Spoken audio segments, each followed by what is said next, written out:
Edge Effects created all of these devices, obviously designed by James Atchison and a team of different artists, sketch artists, storyboard artists. John Dykstra had input, and so did Neil Spisak. But it really was a team effort in bringing these things to life. But mostly you got to credit these great puppeteers. They're incredible. And the great animators, and John Dykstra and Scott Stockdike, everybody at SPI, Sony Pictures Imageworks. But finally, none of it would have worked unless Fred brought it all to life. I think it's just amazing. They really have character, the arms themselves, you know? Yeah, I was very impressed with how it turned out. It's such a goofy, kooky idea, but when I watch the movie, I feel like I'm into it. It's interesting how we came up with the length of the tentacles. One of the things that we always struggled with seeing the early conceptual art is how long and how big should the tentacles be. Because when they do go longer, you do tend to have a little spaghetti effect, and they don't look as powerful and as magnificent anymore. We put our assistant visual effects editor, Aaron Scully, into a mock-up harness with actually plastic plumbing tubing coming off of them, and we literally just started to snip down slowly the length of the tentacles until we all believed we came up with the length and the size of the tentacles that remained powerful, but also gave Ock the mobility that we needed him to have.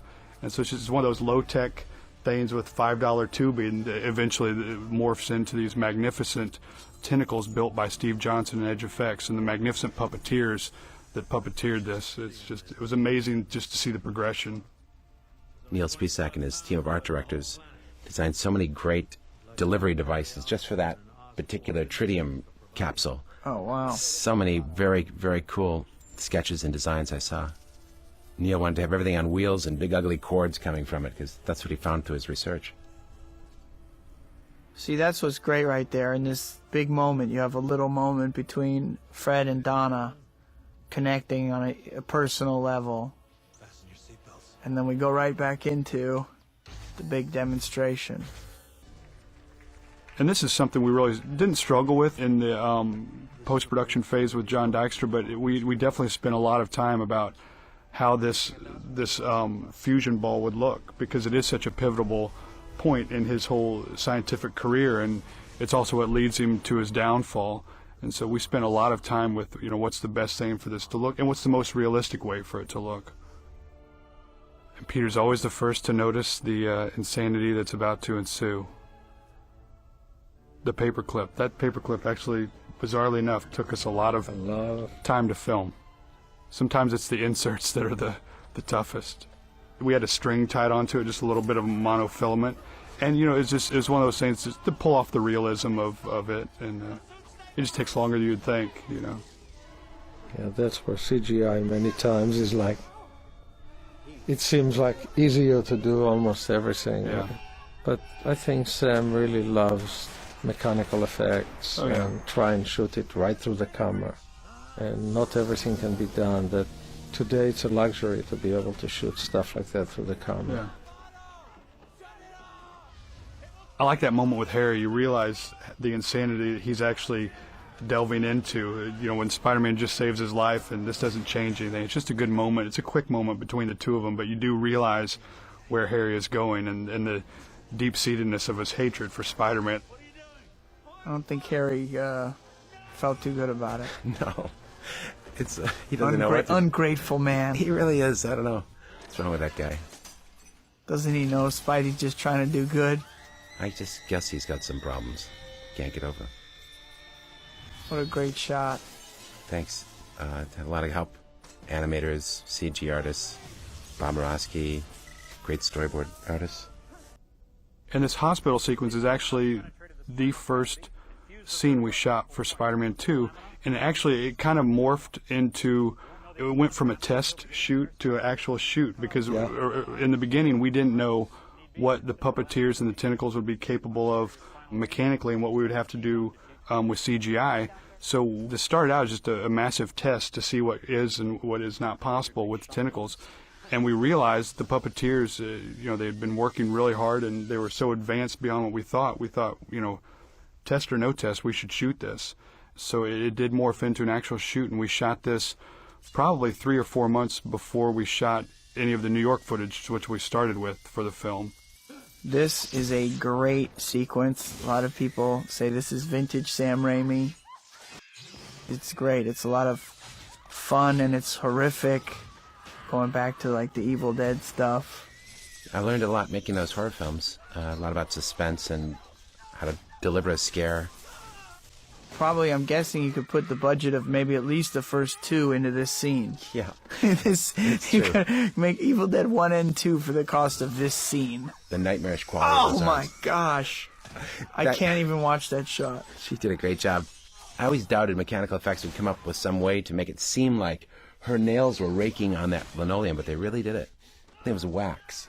Soft wax they used, I think. It's fun, it's scary, this scene, and also you're really establishing the characters of these arms. I mean, they're really coming to life here.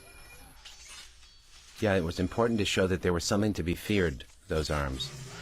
And also, and I don't know if the audience understood this or not, but the idea was that they were acting to protect themselves, and he had no knowledge of it. I don't know if I made that clear enough, that he was awakening now to see what they had done, and was horrified at it, and was now kind of trapped with these things. That Fred did a very nice progression. I think it's clear. I think it definitely is clear with this scene and the next scene and the next scene. You'll see, I mean, as we see them with the car when it comes at him and the arms grab the car, you can see that's kind of without Fred's will. He's not making the arms protect him. I like that Robbie wises up to you a little bit, starts becoming suspicious. I thought he did a very good job of adding a layer of interest to his character, some sort of minor development, and that he feels quite sad, I think, when he realizes the hero is gone forever. Later when he finds that mask, I see it in his eyes. Yeah. He really does a lot with a little. Here's Ted Raimi with a very funny guy. Good luck charm. It's really fun to watch J.K. and Ted play off each other. It's a good little comedy team. And as you can see from Spider-Man, when the Green Goblin broke in, we did redesign Jameson's office. We took that liberty that the Goblin destroyed his office, and The insurance paid for the renovations.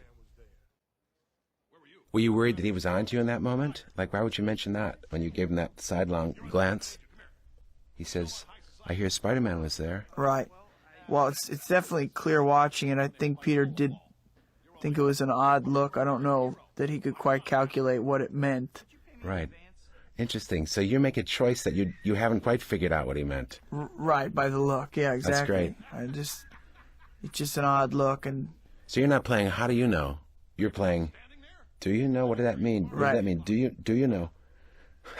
Exactly. That's better. This is another great set. Yes, this was shot on the old Esther Williams soundstage. Fred did a good job here, I think, performing against these invisible arms that weren't really there. And I think this performance of his was as challenging as oftentimes yours are, though he doesn't get many of them, where he's got to react to things that aren't there and get into his head and unfortunately speak aloud his thoughts and still make it palatable for the audience. Well, Alfred says he likes working with imaginary things and in front of green screen or whatever because he likes hearing himself. That's what Alfred will say. He likes the sound of his own voice. He likes hearing himself. That's great. He's like a great old radio actor, you know. I feel like he's the Charles Lawton of our day. I love this set. I think it's great. It's like the old abandoned warehouse. It's a pier, but... I really like it, too. It's half sinking into the water. Neil actually built it at something of an angle. He wanted it to be sinking more, but we couldn't work under those conditions. It would just be too tough. Didn't you have one of those in Darkman? Yeah, it's this usual villain's lar I like it. routine. But I like that there's multiple levels built into that set. It gives it a lot of dimensionality. Bill Pope lit that also. How great is working with Bill Pope? It's a pleasure. He takes your ideas and, like great actors, makes them better, brings them to life. I really like this moment. I think this may be one of my favorite moments in the picture. And I like your reaction. You just are enduring that humiliation. She couldn't get the loan. She had a scheme with you, some low scheme to open the account. Maybe that will fool him, and it didn't. And she tries her last play for the toaster, and you were the smart when you said, Sam, I think 500 is too much. It's got to be 300. Right. You were so right. So sad. Couldn't even get the free toaster. And it shows like how naive they are too. They're both very naive people there, I think. I like that it shows kind of a lower side to your character, actually, too. You're naive, but not beneath trying to make a play for the Right. toaster. They're trying to manipulate a situation, but they just don't. They're not savvy enough. This is absolute classic that usually we don't have a chance to show. The classic in the books is that something happens and Peter Parker vanishes, and you think, okay, chicken shit, that's a hero. And all of a sudden Spider-Man appears, and so that was such a great opportunity for Sam to play this moment. And obviously these guys say, yeah, your kid is some hero. During this sequence, had to dump a lot of these gold coins on Fred's head because these bags are supposedly exploding around him. Dump after dump. And they really hurt. You drop gold coins on some guy's head by the bucket, it really, it's like heavy pieces of metal. And we shot this scene in a bank in downtown L.A., and I don't want to keep harkening back to Neil and his talented team, but what's really interesting about these films is none of this is there. You know, the bank is there, it's beaten up, it's old, it's decrepit, and Neil and his team come in, they add this beauty to it, and make it into what looks like a really majestic-looking working bank. And it took them, I don't know, probably 2 weeks or more to get it to this level where it looks this great. That's great. I was excited when I saw some of the storyboards and animatics, seeing the hero and the villain take hits and fly across the screen like that. Because I always remember in the Superman movies, that was my favorite part, when I would see one of them get hit and fly, 150 feet across somewhere. And yeah, they had that in Superman too. That was so cool. I saw the trailer for that. It blew me away. Yeah. Thought, I gotta see this picture, man. It looks like a Superman comic book brought to life. Yeah, that stuff was so cool. But I love Richard Donner's first Superman too. I mean, that was just incredible to me. It amazed me when I saw it. I was so excited and so positive and bright, that movie. Now, I know from the first film, you really wanted to step up the action a notch and utilize the character of Spider-Man more, because he's such a unique character, and the things he can do, his abilities and his movements, and, that you wanted to utilize. Oh, that was Stan Lee. There he is. Quick little shot of Stan Lee.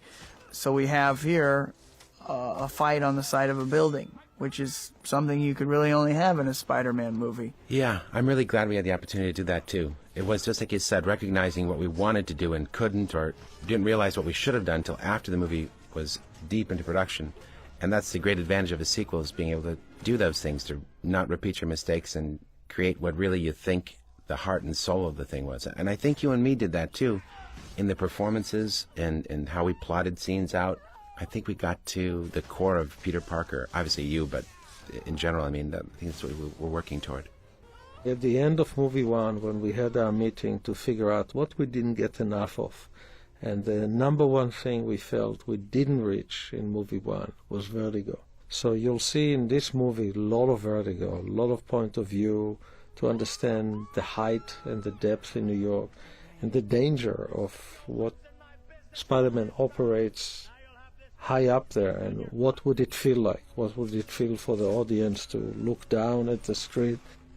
It's a level of discomfort that deserves to be in a Spider-Man movie.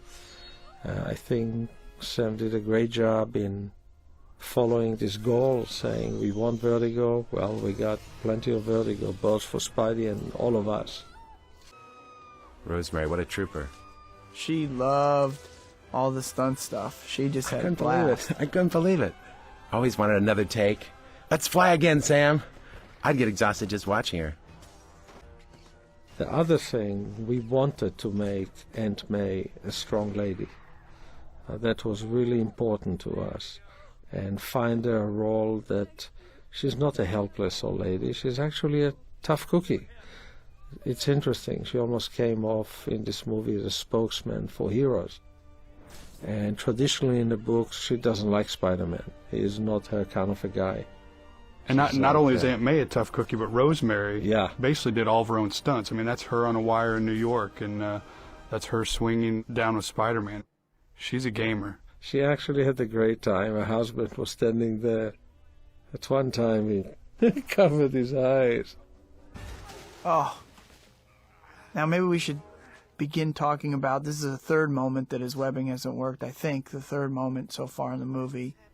Right. So we went through a lot of discussions about this, and I know you were thinking about it a lot and kicking around different options. Yes. And we were trying to figure out just how curious Peter would be at each of these incidents. Can he shrug off the first one, but not the second one? So busy in battle as he doesn't have time to question it too much. Only now when he's alone and the stakes are low can really explore what's going on. And not that it matters, but this is a very dirty alley in downtown Los Angeles. Oh, there's rats in that alley. That's an ugly place. I shot Liam Neeson in the same alley in Darkman. Really? As he staggers out of the hospital and his face is burned and he finds a coat in a dumpster. That's a nice cut right there. I like that. I love working with the great Cliff Robertson. He's a brilliant actor. Great actor, very poetic human being. But he's such a gentleman on the set, so kind, and I love a look he does, something he must be going through his mind. When you deny him his dream of what you could become, he's not upset at you. He's heartbroken for you, because he knows you're making the wrong choice. Yeah, that's great. He loves you so much. It's not about his dream being realized. It's about knowing that you're about to take the wrong path in your life. And Cliff obviously making his return to our film was a great day on the set to have him back and energize the set and the cast and the crew with his return. And he's a great actor and it gives a lot of heart to our picture. So he and Neil went through a lot of rendition to create a feel of where we put Sam's car. You know, the backgrounds, we had clouds, we had multi-clouds, and eventually we were able to get a thing that really got you into another reality, yet the voices resonate. That was a very important scene in the movie. And coming up here, this alley scene is one of the visuals Sam had that he was toting around with him from day one, was the actual spider suit in the trash can. It's, if you take the comic book page from the Marvel cover and compare it to this film frame, it's almost exact, and it's just one of the... Basically identical, yeah. It's just one of those things, giving back to the fans, just a neat little visual to see, and also giving a wink to the great comic book artists and storytellers from Marvel over the last 40 years. You know, don't need to reinvent the wheel on a shot like this, and we didn't. We took it straight out of the comic book. I mean, this was one of the more debated scenes in post-productions, and quite honestly, one of the most debated, if not the most debated music cue in post-production. Yeah. Because I think all of us, when we first saw it, really responded to it, and it just set so perfectly the tone for Peter's life at this point. But then you do start to second-guess yourself in a positive way. Is this song and this moment the best for the movie? And at the end of the day, we thought it was, and it really does work and set up Peter's life. I'm so glad that you weren't embarrassed to show the lame side of Peter. Look at that. That's just so funny to me. It's funny to me, too, because it's like, I've got to get back to being Peter Parker. Spider-Man no more. And when you really realize who Peter Parker is, you're reminded he's kind of a dwip. Yeah. I think you should probably mention the song, you know, Sam. Well, Bob Moratsky chose this song and put it up against the montage for me, and I just thought it was a great choice. And not because of the reference to the great Butch Cassidy and the Sundance Kid, that great classic, but yeah, it has such a great simplicity and honesty and an optimism to it. And as I watch the sequence, I just feel, I know it's so sweet that this can't last. He's doomed. I know all throughout it that it's so bubbly and bubblegummy that Peter's living a dream that couldn't possibly continue. For him, it's just a dream of living a normal life. It's just what's so miserable about it for him. Oh, my gosh. I mean, the audience erupted with laughter when I watched that with them. Erupted with laughter. Great. That freeze frame, just the nerdiest kid in the world. I like shooting this scene. This was fun. It's like inappropriately communicating with the actress on stage. I think what Sam did here was absolutely genius. We are in a theater and the two of them are absolutely alone. Just the two of them. Everything behind it just takes backstage. The way it was shot, I thought it was great. You almost forgot that you are. It's just the two of them there. Look at this. It's awesome. This was shot in Chinatown in Manhattan, and it was a real challenge for Bill Pope because of all these different colored lights, and Neil Spisak had to bring in a lot of these neon pieces to really light it up in an exciting way. It had that suggestion already in the city, but he really raised it a whole level. I love doing all the scenes with Kirsten. She's so good. So good, and it really brings life to this movie and these characters. I think the romance between Peter and Mary Jane. And I agree. That's everything for me. The electricity that you two bring, chemistry, the desire, watching you guys play against each other is what it's all about for me. And we had trouble shooting this shot. The cab driver for this scene was not the best driver in the world. And as bizarre as it seems, shooting MJ, getting in that car safely without him driving off with her halfway and halfway out, took many more times than it should have been, yeah. It was a great search to find our Mary Jane, wasn't it? Yeah. That trip to Berlin, I'll never forget it. Yeah, me too. You were feverish and sick. I had strep throat, sir. Horrifying. And it was like 3 in the morning when you finally did your audition, I think our time. I called you and said I have a doctor's note of why I can't go to Germany.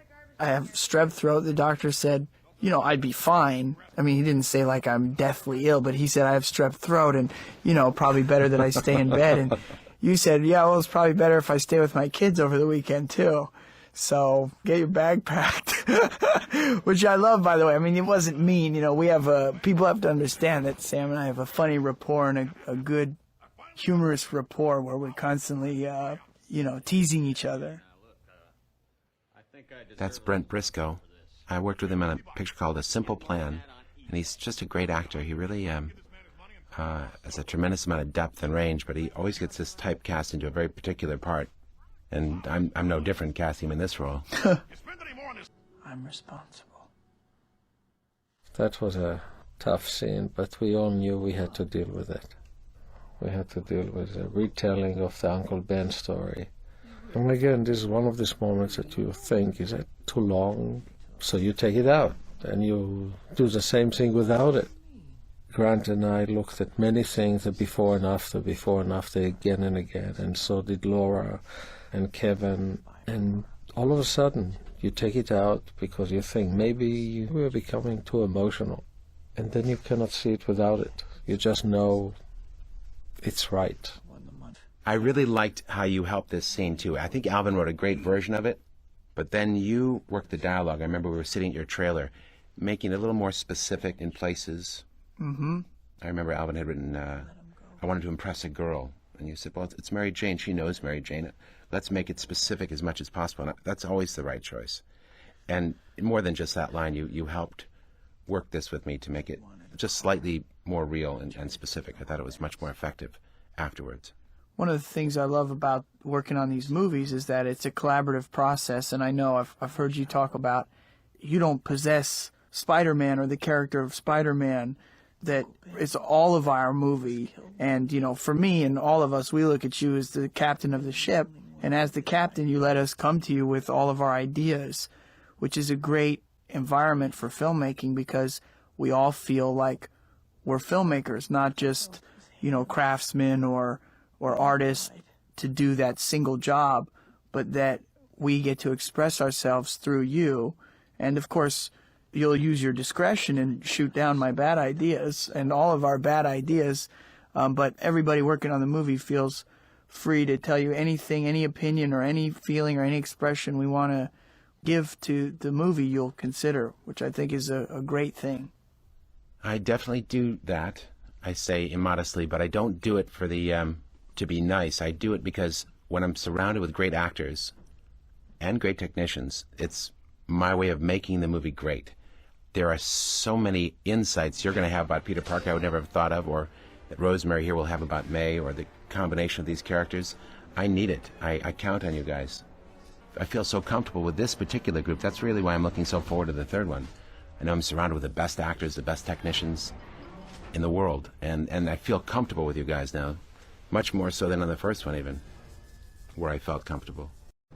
I really love watching James Franco in this movie because the transition that his character makes, and from Spidey 1 to Spidey 2, it's a neat emotional thing to watch in this downward spiral that he's doing emotionally that you so want to be involved in. And of all the characters in Spidey 2, I mean, he definitely has one of the more rich character studies of where his character goes. Also, he grew up a lot. It's a boy who became a man. Yeah. Tony Mizuchi, he's our key grip, is the newspaper guy back there.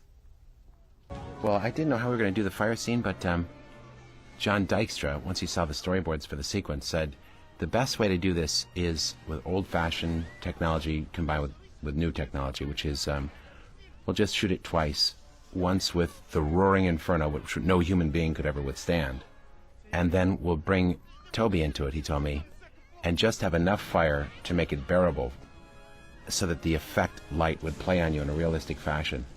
And then it was done with motion control so that those same camera moves were repeated on you and the empty plate with just the fire. And that way we're able to create a lot of fire around you. And then additionally, CGI put in sparks in the foreground, a little bit of haze to help the marriage of those elements.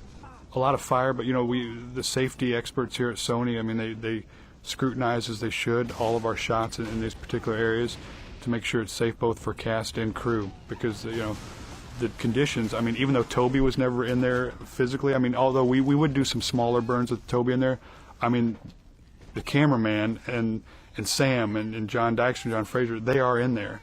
So the degree of safety that goes into this, which would be overseen by Eric Heffron, our first assistant director, it's a good thing, it's a necessary thing, and at the end of the day, the shots look great. And our fight choreographer, Dion Lamb, this is his daughter, and it's a tough shoot on a 3-year-old or a 4-year-old. They don't know what's going on, and all these different cues that she had to react to. It really worked out great. That was a lot of fire. What's your average prep? What will you do to prepare for that scene?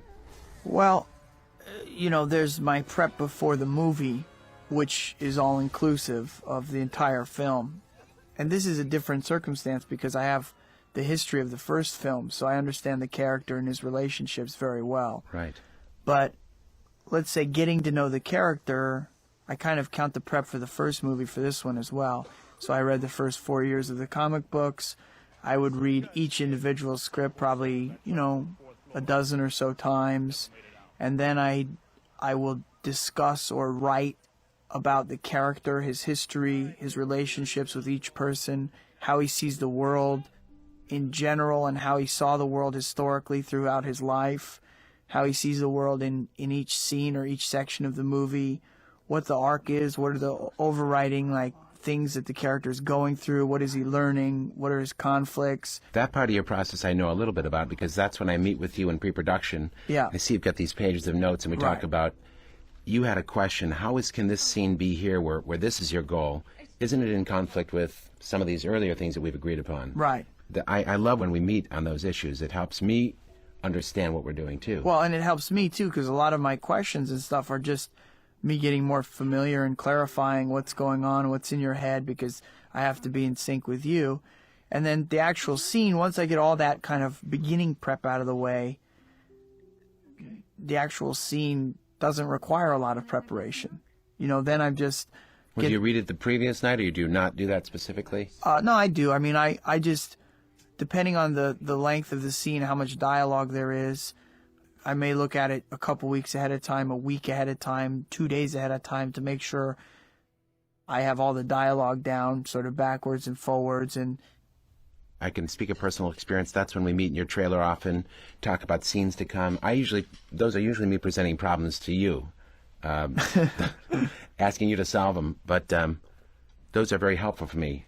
Yeah, it's great. I mean, and that kind of communication is just, again, it goes back to what I was saying about how I get to feel like a filmmaker. So I don't just feel like, you know, a hired actor or a piece of the puzzle. I feel like I'm a creator of the puzzle with you. And you are.